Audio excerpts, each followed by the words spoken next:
It starts with a single arrest. Not some big takedown on Wall Street, but a local bust.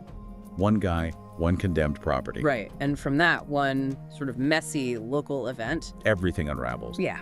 And it rips the cover off what federal agents are now. I mean, they're openly calling it the largest domestic fraud enterprise in American history. It's an incredible story. Right. And the investigation, it didn't begin in some high-tech financial crimes unit. It started in the back alleys of Maine. In a drug house. Exactly. You have federal agents going into this condemned building, seizing meth, fentanyl, firearms, and they walk out with a city councilman, the Somali politician named Ayman Osman, arrested on felony gun charges. And that single arrest, which on its face just looks like a crazy local crime story. It becomes the trigger. The one thread that, when pulled, detonates a nationwide investigation into billions of stolen taxpayer dollars. The shockwave was just immediate, because you realize this isn't just, some low-level street crime. This one politician's arrest uncovered this coordinated multi-billion-dollar network. Oh, absolutely. It connected everything. Sophisticated welfare schemes, massive COVID aid fraud rings, and deeply entrenched political corruption that stretched across state lines. Even across continents. And we have to start with the sheer magnitude of it all, the betrayal. This money was meant for emergency pandemic programs. For the most vulnerable people. How the During a global crisis. And federal prosecutors are now on record saying this may be the single biggest welfare fraud in the history of the United States. We're not talking millions. The sources point to a conservative estimate of billions of dollars. Billions. Siphoned out with organized, almost corporate precision. That kind of number. It doesn't just change the headlines. No? It changes the public's trust in government aid. It changes policy overnight. Stay with us as we expose the full truth behind this whole scandal.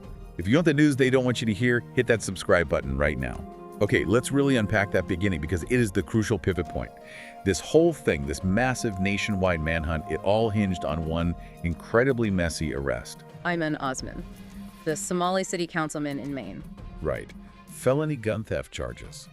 So why did this local scandal, tied to a drug house with fentanyl and guns, why did that instantly get the attention of, Washington? What? Of federal fraud task forces hundreds of miles away? That's the critical question, the why. I mean, the arrest itself was stunning, right? A local official, felony gun charge connected to a major drug operation. That's already a huge story. It is, but it was the context, the location, and the timing. That's what provided the missing link for investigators. Yeah. This condemned property Osman was tied to, it wasn't just some minor issue. Federal agents had seized a truly massive haul of narcotics there. We're talking hard drugs. Methamphetamines, fentanyl, cocaine, and multiple firearms. So right away, this is elevated from some local political scandal to a serious federal criminal investigation. And then the cover-up attempt that followed was almost immediate, which just drew more suspicion. Oh, instantly. He and his lawyer, they tried to spin this whole story to justify why he was even there. What was the story they tried to sell? Well, when reporters started asking the tough questions, what were you doing there? What about the felony gun charges? His lawyer came out and claimed the councilman had been getting serious death threats. Ah, so he was there for his own safety. That's the angle. That was the angle. That he was staying in this, unusual or isolated location for security reasons. Wait, hold on. A politician is claiming death threats to justify living at a condemned drug house. Did the police confirm any of that? They did the exact opposite. No way. Investigators checked the records immediately, and the police department confirmed in writing that no such reports of death threats had ever been filed. They didn't exist. So the story just completely crumbled. Instantly. Under the most basic scrutiny. So now you don't just have a dirty local politician, you have a political figure tied to serious narcotics and firearms who is now actively engaging in what looks like a federal obstruction or cover-up attempt. So the perfect storm. Drugs, guns, a politician, and a really obvious lie. But I still want to know, why did this one incident in Maine make alarm bells go off for agencies focused on, welfare fraud in Minnesota? The timing. It was all about the timing and the pattern recognition that came right after. Okay. The sources are very clear on this. Osman's arrest happened in the exact same week that federal agencies, we're talking DHS, IRS Criminal Investigation, the DOJ, were getting ready to drop massive new fraud indictments. And those indictments were tied to. Somali-run networks, mostly centered in Minneapolis and St. Paul, Minnesota. So it wasn't a coincidence, it was a collision. It was a direct data collision. You see, for years, federal agencies have had this silo effect. They had hundreds of active cases. They were all treating as separate, isolated incidents. It's like wire fraud in one city, money laundering in another. Exactly. Wire fraud in Minneapolis, complex money laundering operations flagged in Maine, suspicious nonprofit transfers tied to COVID aid in Ohio, individual asylum schemes out on the West Coast. And they saw them as separate because they were in different places targeting different programs. Precisely. But the Osman arrest, it forced the analysts to look across all those different databases for overlap. They asked a really simple but devastating question. Which was? Does this politician who is connected to hard crime, does he also have connections to any of the complex financial fraud cases we're already looking at? And the answer they found was that statistical impossibility you mentioned. Absolutely. When they cross-referenced the names, the addresses, the organizations tied to Osman with the fraud networks in Minnesota, the data overlap was, mathematically stunning. What did they find? What kind of overlap? They found the exact same family surnames appearing again and again in totally different fraud cases. They found the same shell corporations. They found these so-called community organizations that had identical legal structures, suspiciously similar banking routes, and were operating in Maine, Minnesota, and Washington State all at the same time. So they weren't dealing with separate crimes anymore. They were looking at one unified system. Precisely. The analysts synthesizing this data, they describe the overlap as statistically impossible to be accidental. Imagine, flipping a coin 100 times and it lands on heads 98 times. Something's wrong. That's the level of unlikeliness they were seeing. It wasn't random crime. It was a single coordinated nationwide system that was hiding in plain sight. How does that level of coordination, spanning state lines, targeting different federal programs, how does that hide for so long? The sources point to two big factors. First, just the sheer volume of emergency pandemic money that was flooding the system. It just overwhelmed any kind of real oversight. Okay, that makes sense. And second, the way the network used these deep-seated community structures to operate under the radar. The complexity it takes to run schemes this sophisticated suggests real organizational power. One DHS official summed it up perfectly. He said the Osman arrest was the key that unlocked the entire structure. So before this, they were just chasing individual fires. Chasing individual flames, exactly. After this arrest, they realized they were fighting a conflagration that spanned the continent. And they finally had the blueprint, starting with one city councilman in Maine. And the implication is so clear. The arrest didn't just expose a local politician. It exposed a massive operational security failure of a deeply entrenched criminal enterprise. And once they had that blueprint, it led them straight to the financial epicenter, Minnesota. Which brings us right to Section 2, where the scale of this financial devastation really hits home. When this story first broke, everyone was focused on the Feeding Our Future scandal in Minnesota, FOF. And for good reason. The FOF scandal by itself was just a shocking example of theft. We're talking over $250 million. $250 million. And this was money specifically earmarked for federally funded programs to feed hungry children who were out of school during the pandemic. It vanished. The source material details exactly where it went. Straight into luxury cars, massive overseas money transfers, and funneled through this just dizzying array of fraudulent shell nonprofits that were set up for one reason. To get the grant money. Stealing from the most vulnerable kids during a crisis. That number, 250 million, was already enraging. But let me just interrupt you here, because this is the critical revelation from this deep dive. That 250 million, that was just the surface layer. That is the terrifying reality. Federal auditors and law enforcement, they realized the FOF scandal was just the tip of a colossal multi-layered iceberg. Once that Osman connection gave them the pattern, the key, they saw that FOF was just one successful product line, if you will, within an entire ecosystem of fraud. An ecosystem. An ecosystem of interconnected, coordinated schemes. And this whole thing functioned like a giant, sophisticated, multi-billion-dollar money laundering operation, all systematically feeding off every weak point in the federal aid system. Okay, we need to slow down and explain that. What specific separate frauds were running underneath the FOF umbrella. What were the mechanics of it? They targeted the broadest possible range of government support systems all at the same time. So first you had housing stabilization fraud. Okay. During the pandemic, emergency rental assistance programs surged. So the fraud here involved creating fake or duplicated identities, and then filing multiple claims across different state programs for the same non-existent person or property. They were exploiting the chaos, the rush. Exactly. They knew cross-state verification was slow or just not happening. That's clever, but just so cold. Then you had direct exploitation of vulnerable people. We're talking about the creation of fake autism services. This one is particularly egregious. Fake autism services. How does that even work? These networks would set up phony therapy centers or clinics. Then they'd bill Medicaid or specialized state programs for services that were either never delivered at all or were wildly inflated. For instance, They'd bill for, say, 24-hour intensive care for a child based on totally fabricated documents, when in reality that child might have gotten minimal therapy or none at all. They would bill for specialized staff and expensive treatments that just didn't exist. wow. That's targeting complex healthcare funding streams. Yeah. That's not simple. That takes planning. It absolutely does. This wasn't a smash and grab job. It required real familiarity with complex medical billing codes, with state payment systems. And on top of that, they ran massive schemes with inflated daycare billing. How so? Charging hugely inflated rates, maybe 5 or 6 times the market price. Or, just as often, billing for kids who just did not exist, or were not attending the daycare. And finally, they just fabricated food distribution reports, mimicking the FOF structure on a smaller scale over and over again. This reads like a blueprint for an organized crime syndicate, not just a series of mistakes. It was absolutely structured. Federal auditors now believe this entire interconnected ecosystem laundered billions of dollars.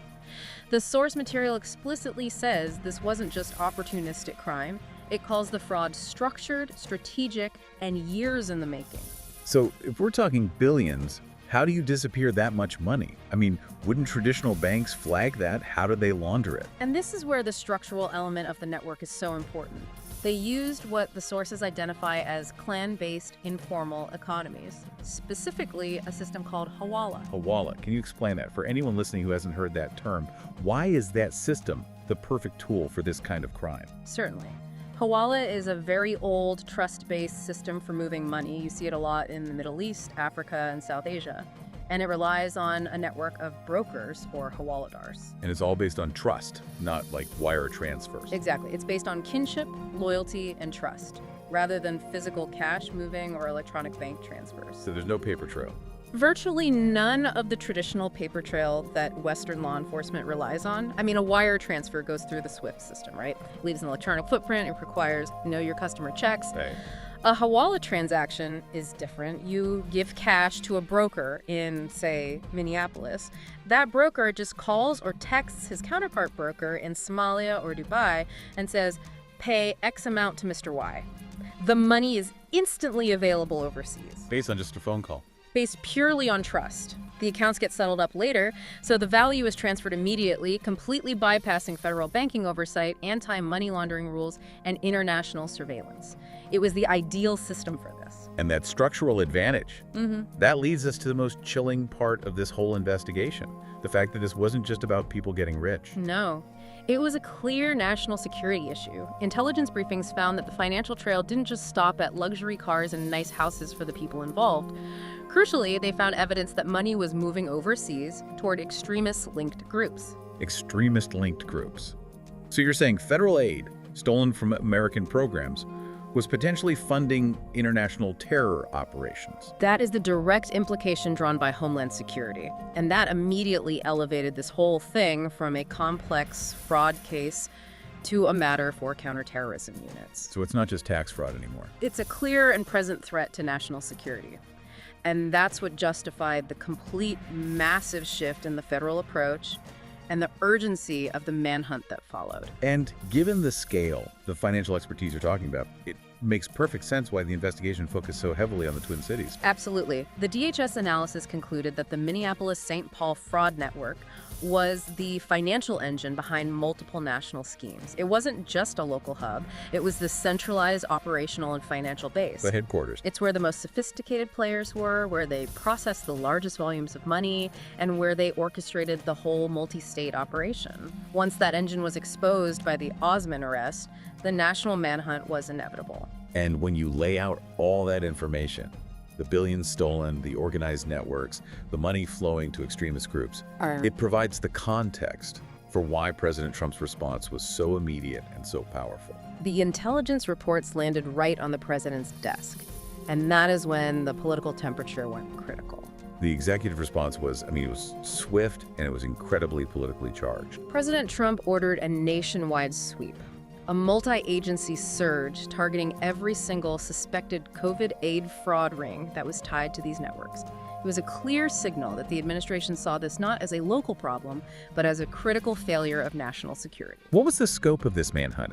That phrase itself, largest domestic fraud manhunt, is a massive claim. Does the source material back that up? It does, mainly through the sheer coordination and resources that were committed. Trump authorized these multi-state task forces that pulled people from DHS intelligence, IRS criminal investigators, and a huge number of DOJ prosecutors. So they were combining forces. Right. They unified these agencies that often work in separate silos. One senior federal attorney described it as using unprecedented resources focused purely on this type of organized domestic financial crime. That's what justifies the description as the largest domestic fraud manhunt in U.S. history. And the most stunning policy decision that came out of this, the one that made international news, was the termination of temporary protected status, or TPS, for Somali nationals. That was a major policy reversal. TPS is designed to shield migrants from deportation if their home country is facing some kind of temporary crisis, like a war or a natural disaster. And it had been expanded before this. It had. It gave thousands of Somali nationals a measure of security. But the Trump administration's termination of this status was directly linked to what they were finding in the fraud probe. What was the official law enforcement rationale for pulling that protection? They had to know it would be politically explosive. They did. Federal investigators detailed widespread exploitation of TPS within the criminal networks. They were finding individuals who had allegedly gotten TPS based on claims of vulnerability or asylum, but who were at the same time using that protected status to commit massive domestic fraud. How were they exploiting it? They found duplicated identities being used to file multiple claims. They found individuals funneling huge amounts of stolen federal aid money abroad using the Hawala system, all while being shielded from deportation by their protected status. So the government's argument was that TPS was being actively weaponized by criminals against the very system that was protecting them. Precisely. Law enforcement argued they couldn't effectively dismantle these crime rings when key suspects and witnesses were using TPS as a legal shield against investigation and deportation. So the termination was seen as a necessary, if politically devastating, step. And the consequence for the broader community, not just the criminals. The shift was immediate and drastic. Thousands of Somali nationals who relied on TPS, regardless of whether they were involved or not, they suddenly faced new scrutiny.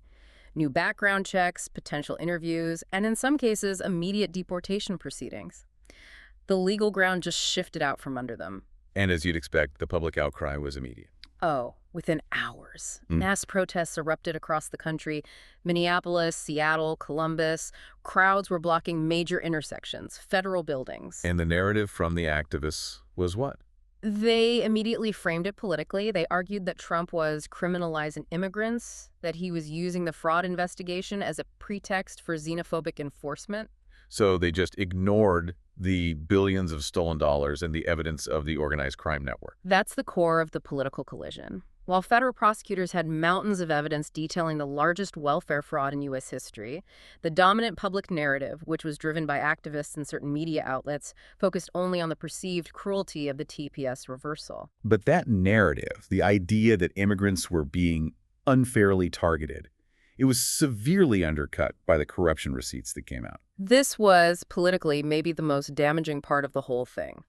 Federal filings exposed that multiple prominent Minnesota Democratic lawmakers had accepted tens of thousands of dollars in campaign donations from key figures who were now formally charged in the Feeding Our Future fraud ring. This wasn't just a few bucks here and there. No, these were significant sums coming directly from individuals identified as central operational figures in this alleged multi-billion-dollar scheme. The optics were just disastrous. At the same time, they're draining federal programs, they're donating to the campaigns of the very politicians who are supposed to be providing oversight. That's right. The connection was undeniable. It was sitting right there in the public campaign finance reports. And when they were confronted, what was the excuse? How did they try to explain it? A flurry of standard political defenses. It was a community outreach effort, or we didn't know the money was criminal at the time. Many of them rushed to claim they had returned the donations once the charges went public. But the damage was done. Voters and investigators largely dismissed it. It made it look like the corruption wasn't even hidden. It was just openly recorded in campaign finance reports. And the legacy media's response to this, it seemed like they went into full damage control. They did. Corporate media outlets immediately rolled out panels and commentary pieces questioning the motives of the federal prosecutors. They suggested Trump was unfairly weaponizing immigration enforcement. So they focused on the raids being controversial or the TPS termination being cruel. What facts did that coverage tend to leave out? They strategically minimized or just omitted the hard evidence, the billions of dollars that were gone, the detailed reports showing the money flowed to organized crime networks, the reality of the children who never got the food. They painted the communities as purely victims and the administration as the aggressor. So it became a clash of narratives. Identity politics versus documented financial crime. And when leaders like Ilhan Omar finally addressed the scandal, they chose to deflect by blaming the government.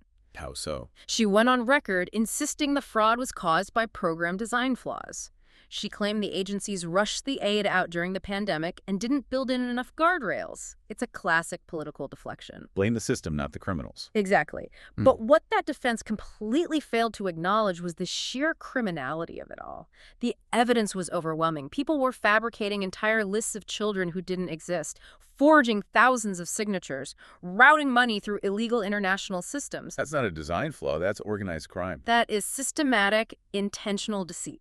Her defense strategically omitted any mention of the stolen billions, the highly organized network, or the documented cultural patterns like clan loyalties that investigators said were exploited by these criminal groups. So the political clash was just unmistakable. Deflection versus mountains of evidence. And the public was left to weigh the outrage against the need for accountability. After all the political maneuvering, the government responded with enforcement that really signaled the official start of this domestic fraud manhunt. And this wasn't some administrative process. No, this was a dramatic demonstration of federal force. The sources, they paint a very clear picture. Before sunrise, federal tactical teams flooded into Minneapolis and St. Paul. We're talking armored vehicles, massive deployments of ICE agents, Homeland Security agents. How many officers? Over 100, all involved in these coordinated sweeps. They had search warrants, asset forfeiture orders, and final removal orders. That level of tactical visibility must have just changed the perception of crime in those neighborhoods overnight. That was precisely the intent. Federal prosecutors were executing warrants against people known to be central to these criminal schemes. Residents were watching as agents raided properties, seized documents, took suspects into custody. It was a wake-up call. For many communities, it was the moment they realized the true scale of the organized crime that had been operating right under their noses for years, shielded by political correctness. And crucially, the investigation didn't just stop in Minnesota. The crackdown went nationwide. That's the vital part of the manhunt. As the analysts followed the money trails uncovered by the Osmond arrest, they realized the same financial fingerprints were popping up all over the country. Where else? In Ohio, Washington, back in Maine, Colorado, Texas. This confirmed that the whole thing was centralized and nationwide. What were those exact fingerprints? What were the commonalities that proved it was all being managed from one place? It came down to structural and operational identicality. First, they found shell corporations and nonprofits in 5 different states that had identical legal structures. The same paperwork? The same language in the articles of incorporation, the same suspicious nonprofit status, often the same registered legal reps. It proved they were being centrally organized. Like a franchise model for fraud. Exactly what it was. Second, the overseas money transfers, no matter where they started, Maine or Minnesota, they were consistently routed through the same small cluster of intermediaries, often using the same hawala brokers. Which suggests a central money laundering service for the whole network. It strongly suggested it. And third, they found grant applications across multiple states that used duplicate lists of beneficiaries and recycled, verbatim, application language for totally different aid programs. That level of administrative laziness, just copying and pasting, that's what became the forensic evidence. It was undeniable proof of central control. DHS analysts concluded that what America had assumed were just isolated incidents of COVID aid abuse were actually interconnected fraud wings moving billions of dollars with incredible precision and speed. And their final assessment. Based on all this evidence, their assessment was that these networks collectively represent the largest welfare fraud enterprise in U.S. history. It dwarfed anything seen before. That realization must have just fundamentally shifted the government's entire posture. It did. For years, the source material notes political correctness had buried these concerns. Leaders were terrified of being labeled xenophobic if they scrutinized certain communities or aid recipients too closely. But this changed that. December 2025, the date of this huge sweep, effectively shattered that spell. When you have incontrovertible evidence of billions missing, extremist links, and political corruption, the public's tolerance for sacrificing truth for optics just evaporates. And President Trump's message, enough is enough, it resonated because it addressed that core issue of impunity. This whole moment became bigger than just partisanship. It was about confronting a criminal system that exploited taxpayer generosity, that manipulated identity politics to create a shield, and that operated with absolute impunity. The government was finally asserting that restoring integrity was paramount. And that massive theft would be met with maximum federal force, no matter what the political fallout was. I think the ultimate takeaway here is that America's eyes are wide open now, and the standards for both criminal and political accountability have permanently shifted. If we look at the long-term projection, the core lesson is absolutely about restoring integrity to these aid programs. The question is no longer if billions can be stolen from them. We have absolute proof that they can be. So the question now is what? The question now is whether the government can build guardrails strong enough to prevent the exploitation of identity politics and systemic fear from enabling the next wave of massive fraud. Because if these loopholes aren't permanently closed, these networks won't disappear. They'll just adapt. They will simply adapt their franchise model to the next crisis program, whether that's climate aid, housing assistance, or the next global emergency fund. That adaptation and that continued threat is the chilling reality we have to confront. That's the reality we're facing. But I want to know what you think. After hearing about the scale of this fraud and seeing that the alleged fraudsters donated tens of thousands of dollars to local political campaigns, should politicians who took those donations be forced to step down even if they claim they returned the money? Should accountability extend to the campaign cash trail? Let us know your opinion in the comments below. We read every single one. I'm host speaker. And I'm expert speaker. Thanks for listening to this deep dive.